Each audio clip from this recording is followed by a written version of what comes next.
learn about another voice and culture of Taiwan with We Love Hakka. 现在就让我们一起加入客家风情，大家来讲客家吧。Located along the riverside in Guanxi Township, Hsinchu County, is a grand house that once belonged to a famous Hakka man named Fan Chaodong and his 10 sons. The house was named Gaoping Tang and was designed by Mr. Fan himself. There are carved pillars, a well-maintained garden, and open pavilion. Due to its location and beautiful design, the popular movie The Dull Ice Flower was shot here. Hey, time for Talk About Hakka on FM 100 ICRT. Hello， 大家好，我是阿兵哥 Leo。Hello, 大家好，我是 Joseph Ling. And when Leo's here, I really want him to take us around the island to get deep into the culture and to learn more about the people, the buildings, the architecture, the culture, everything. 所以今天再来聊一些这个客家的人事物好了。哦，好啊，好啊。那我今天就带大家去行州烟管溪镇。行州烟 ，OK， that's 新竹 County 管溪镇。就是关西镇嘛 ，OK， this is 关西 Township. What is it 到底？好，我们今天就去那个狗品堂。狗品堂，不知道这是人还是地方？就是一个地方，叫做高平堂。高平堂，它是一个建筑物吗？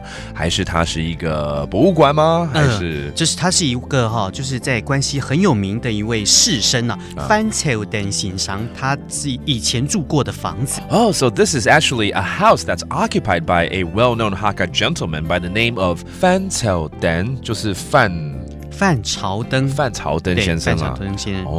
这个房子是当初他自己设计的。他有10个儿子非常非常的有名望啊，有博士、硕士啊，然后还有留日留美啊。我觉得有10个儿子就已经太厉害了。对，很厉害了。然后成绩又这么好，对不对？Okay, so he has 10 sons, and all of them have achieved high with academics and their career, making him even more famous. And again, he has a house there that has a lot of historic value called 高平堂。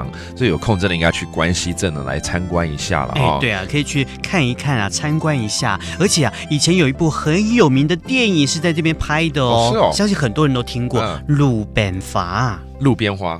不是路边的花，对，路边的是野草的。是你在讲鲁冰花，对不对？是，就是鲁冰花。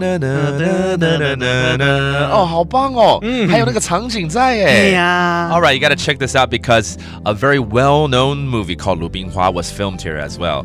And there you go. That does it for today's Talk About Hakka. 什么泰嘎？俺只say 张来了。客家风情由客家委员会监制。We Love Hakka has been brought to you by the Hakka Affairs Council.